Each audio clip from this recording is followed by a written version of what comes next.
الحمدللہ وکفا وسلام علی عبادہ الذین اصطفیٰ اما بعد۔ برادران اسلام، دنیا میں کسی چیز کا وجود اتنا ضروری نہیں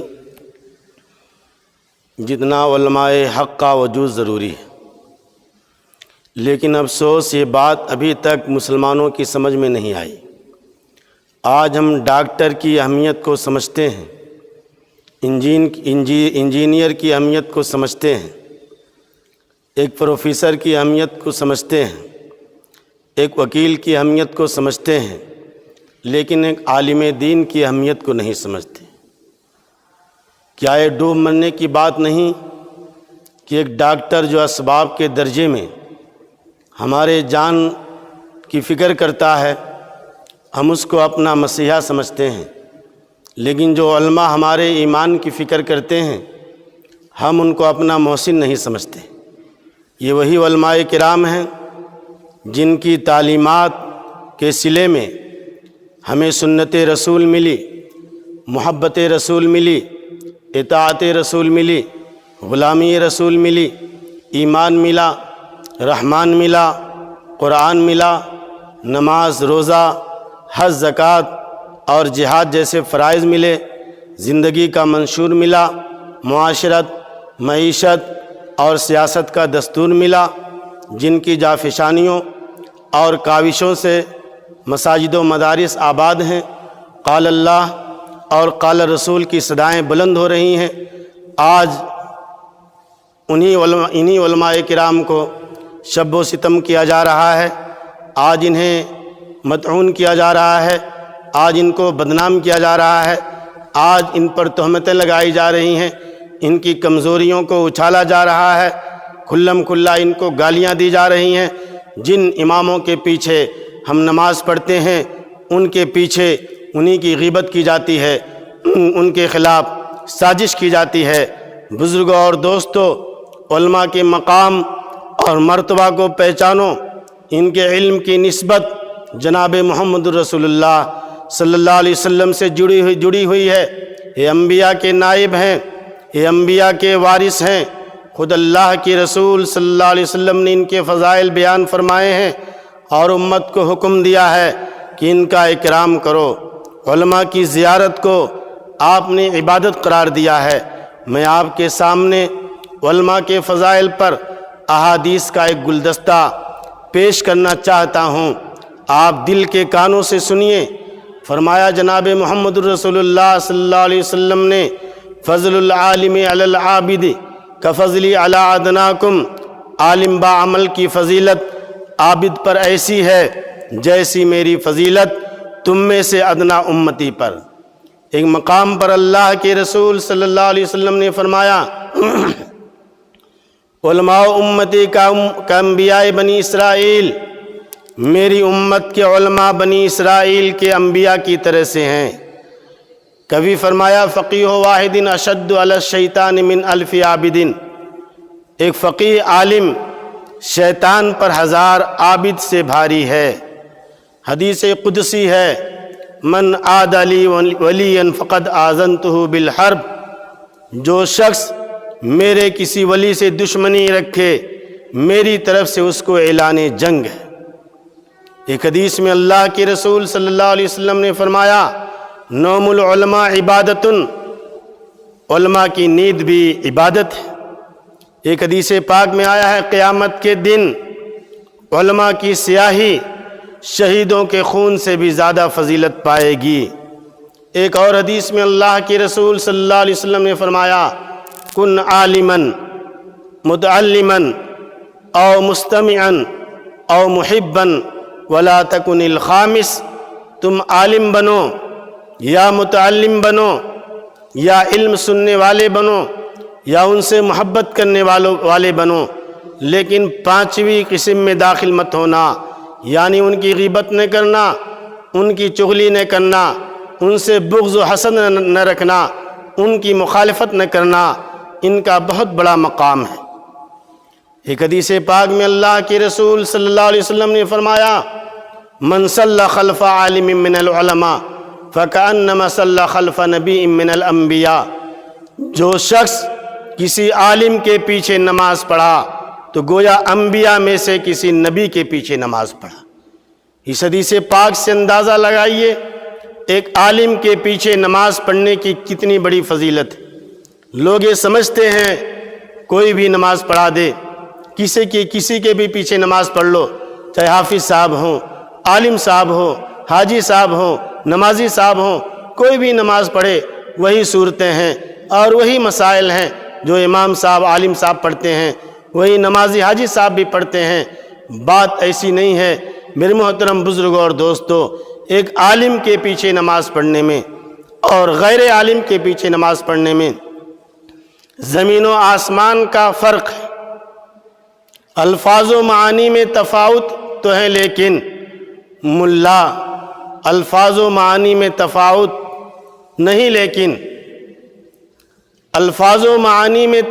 نہیں، لیکن ملا کی اذاں اور مجاہد کی اذاں اور پرواز ہے دونوں کی اسی ایک فضا میں، کرگس کا جہاں اور شاہی کا جہاں اور۔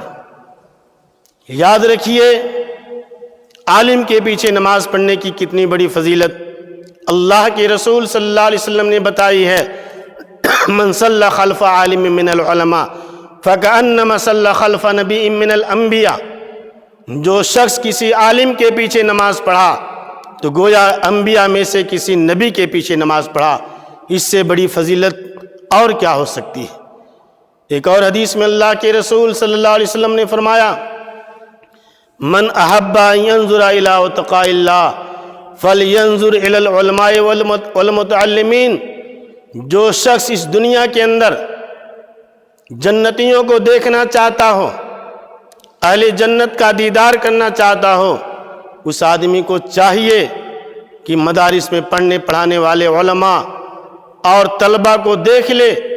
وہ اس روئے زمین پر چلتے پھرتے جنتی ہیں۔ میرے محترم بزرگوں اور دوستو، اندازہ لگائیے کتنی بڑی فضیلت کی بات ہے۔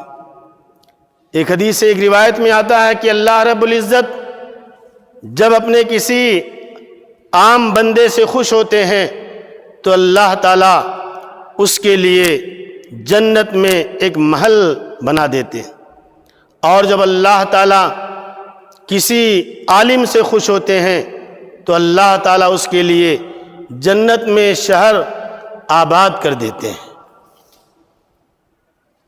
میرے محترم بزرگوں اور دوستو، میں نے علماء کے فضائل پر احادیث کا ایک گلدستہ آپ کے سامنے پیش کیا۔ اس سے آپ اندازہ لگا سکتے ہیں علماء کا مقام و مرتبہ کیا ہے۔ اللہ ہم سب کو علماء کرام کی قدردانی کی توفیق عطا فرمائے۔ میں یہاں پر ایک بات کی وضاحت کر دینا مناسب سمجھتا ہوں کہ میں نے جو یہ علماء کرام کے فضائل بیان کیے، یہ فضائل، یہ بشارتیں علماء حق کے لیے ہیں۔ یہ علماء حق کے لیے ہیں، ان علماء کے لیے ہیں جو عالم باعمل ہے۔ ورنہ اس دنیا کے اندر آج بہت سے علماء سو بھی ہیں جو علم کے نام پر دبا ہیں، جن کا کام سوائے ضمیر فروشی کے اور کچھ نہیں، جو حلال و حرام کی تمیز نہیں رکھتے، جو کتمان حق سے کام لیتے ہیں، جن کے سب سے بڑے رب کا نام روپیہ اور پیسہ ہے، جو ایمان فروش اور ضمیر فروش ہوتے ہیں۔ ایسے ضمیر فروشوں کے لیے اللہ تعالیٰ نے قرآن پاک کے اندر ایسے ضمیر فروشوں کو گدھے سے تشبیہ دی ہے، جس کے اوپر کتابوں کا بوجھ لدا ہوا ہو لیکن وہ گدھا اس سے بے خبر ہو۔ لہذا علماء کو محبت کی نگاہ سے دیکھنا بھی عبادت ہے۔ علماء سے دوستی، عقیدت و محبت فائدے سے خالی نہیں۔ ایک واقعہ ملتا ہے کتابوں کے اندر، حضرت مالک بن دینار رحمۃ اللہ علیہ بہت بڑے اللہ کے ولی اور بزرگ گزرے ہیں۔ ایک مرتبہ ان کا ایک دہریے سے، ایک مشرک سے وجود باری تعالیٰ کے بارے میں مناظرہ ہوا۔ وہ دہریہ اللہ کے وجود کا قائل نہیں تھا۔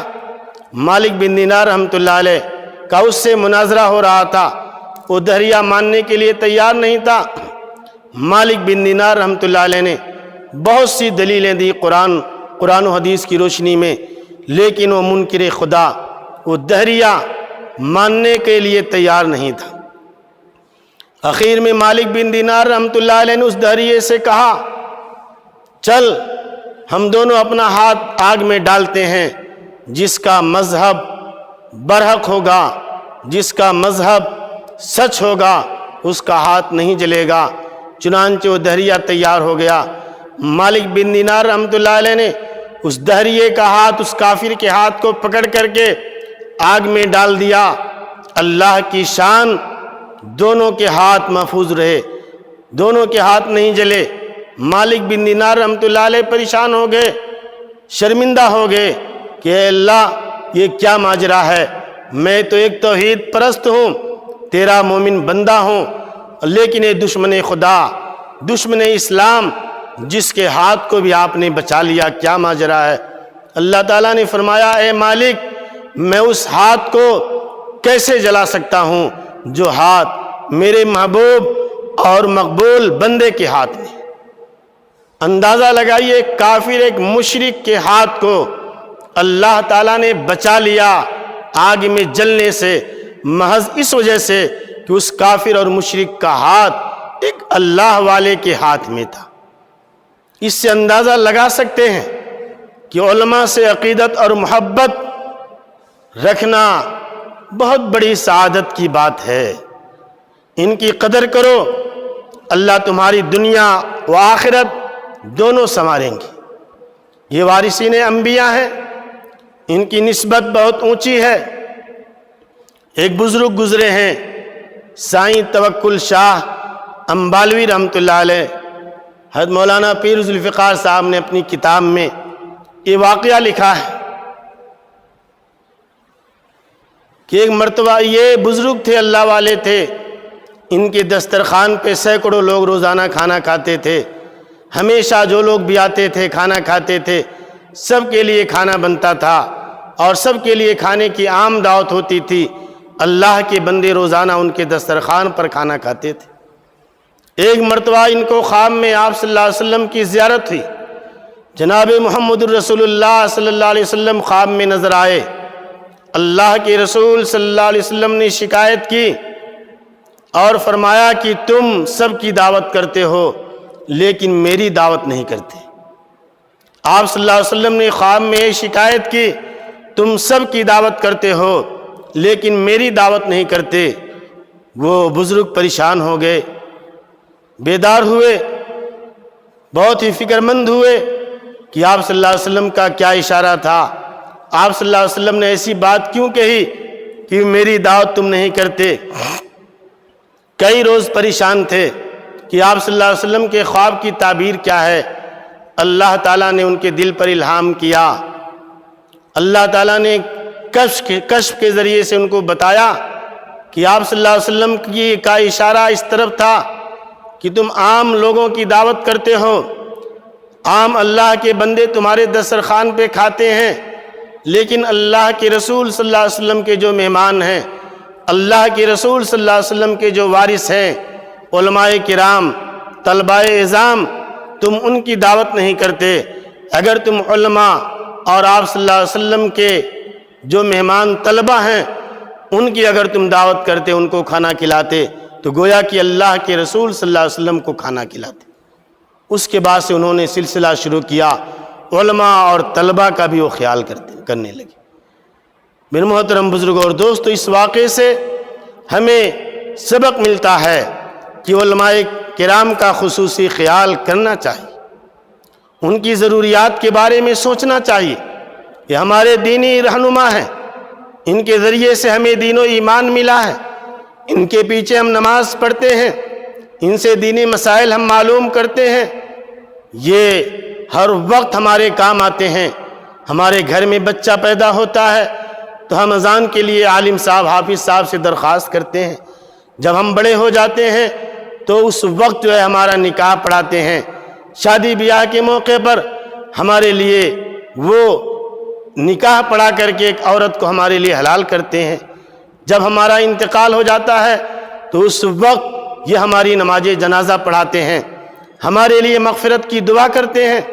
یہ علماء کرام بہت ہی خوددار ہوتے ہیں، کسی کے سامنے ہاتھ نہیں پھیلاتے، کسی کے سامنے اپنی مجبوری کو ظاہر نہیں کرتے ہیں۔ یہ معمولی تنخواہوں پر گزر بسر کرتے ہیں، اپنے بچوں کی جائز خواہشات کو پوری نہیں کر پاتے، شادی بیاہ کے موقع پر اچھے کپڑے، پسند کے کپڑے نہیں سلا پاتے، اسی طریقے سے بیماری اور پریشانی کے موقع پر اچھے ہاسپٹل میں اپنے ماں باپ کا، اپنے بچوں کا صحیح علاج نہیں کرا پاتے ہیں۔ یہ ایسے مسائل ہیں جو کسی کے سامنے ظاہر نہیں کرتے۔ اے مسلمانوں، تمہارے بچے عمدہ سے عمدہ کپڑے پہنتے ہیں، اے مسلمانوں تمہارے بچے 100 روپے کا آئس کریم کھاتے ہیں، اے مسلمانوں تمہارے بچے اچھی طرح سے انجوائے کرتے ہیں، لیکن کیا کبھی تم نے علماء کرام کے بارے میں سوچا؟ تم اپنی فیملی کے لیے ہزاروں روپیہ خرچ کر دیتے ہو، لیکن علماء کرام کے لیے بھی تم نے کبھی سوچا؟ جن کے پیچھے تم نماز پڑھتے ہو اور جن کی دعاؤں پر تم آمین کہتے ہو، ان کا تم پر کیا حق ہے اور ان کے ساتھ تمہیں کیا معاملہ کرنا چاہیے؟ آخری حدیث سنا کر میں اپنی بات کو ختم کرنا چاہتا ہوں۔ ایک حدیث پاک میں آتا ہے کہ روز محشر ایک عالم اور ایک عام آدمی دونوں کا گزر ہوگا پل صراط پر، دونوں پل صراط پر گزریں گے۔ جب ایک عام آدمی پل صراط پہ گزرے گا، اس سے کہا جائے گا ادخل الجنہ، تم جنت میں داخل ہو جاؤ، جنت میں تیرا گھر تیرے انتظار میں۔ لیکن جب ایک عالم دین کا گزر ہوگا، گزرنے لگے گا، تو اللہ تعالیٰ اس عالم دین سے فرمائیں گے قف ہاہنا واشفع لمن شئت، تم ادھر ٹھہر جاؤ، جس کے لیے تم چاہو سفارش کرو، تمہاری شفاعت قبول کی جائے گی۔ حدیث پاک کے الفاظ ہیں فقام مقام الانبیاء، اس وقت وہ انبیاء کے مقام پر کھڑے ہوں گے۔ اندازہ لگائیے کل قیامت کے دن ایک عالم دین کی شفاعت نصیب ہوگی۔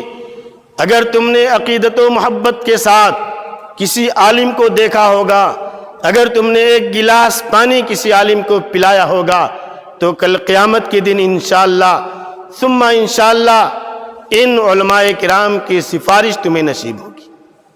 لہذا اے مسلمانوں، علماء کے مقام اور مرتبہ کو پہچانو۔ بہت سے مالدار لوگ یہ سمجھتے ہیں کہ علماء ہمارے محتاج ہیں، ہمارے پیسے کے محتاج ہیں۔ یاد رکھیے، علماء تمہارے پیسے کے محتاج نہیں ہیں، بلکہ تم علماء کے محتاج ہو۔ تم کو ضرورت پڑتی ہے علماء کی، تم کو ضرورت پڑتی ہے علماء کرام کی، علماء کو تمہاری ضرورت نہیں ہے۔ لہذا علماء کے مقام اور مرتبہ کو ہم پہچانیں۔ آج ہمارے معاشرے کے اندر، ہمارے سماج کے اندر، اس معاملے کے اندر بہت ہی زیادہ ہم سے لاپرواہی ہو رہی ہے۔ اللہ تعالی ہمیں اور آپ کو علماء کرام کے مقام اور مرتبہ کو سمجھنے کی توفیق عطا فرمائے۔